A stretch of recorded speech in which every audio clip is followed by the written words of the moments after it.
Hello mga kabarangay, time check 2:54 PM. Dating na tayo dito sa ating tinanimang mga plat. Ayan po.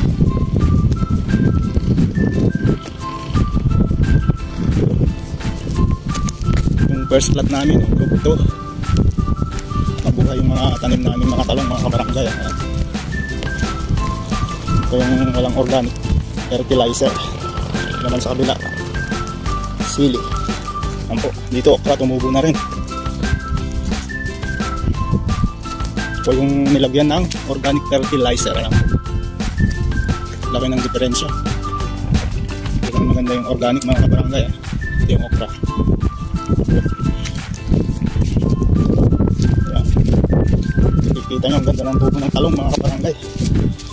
Ito talaga yung organic. Ayan, sili.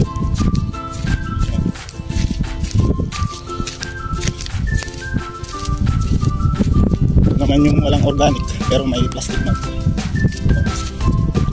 nakakalayo dun sa may organic.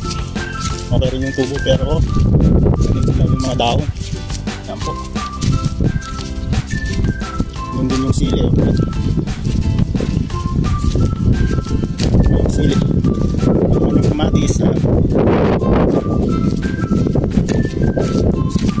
Yung sili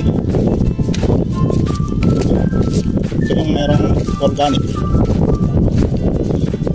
tubo, yung kamatis.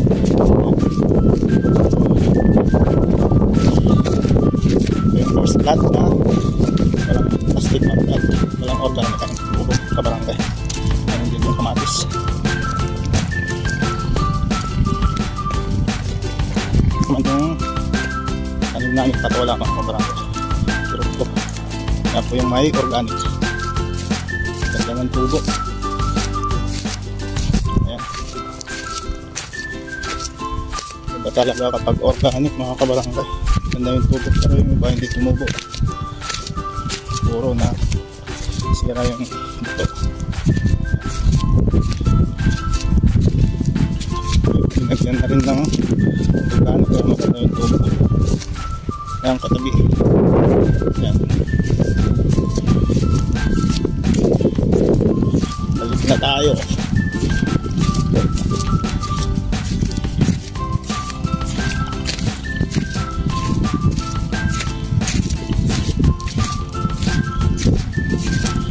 Kung kailangan linisin mga kabarangay, yung patola, walang organic at walang plastic mouth. Yan ang diferensya. At damo, kung maganda yung tubo.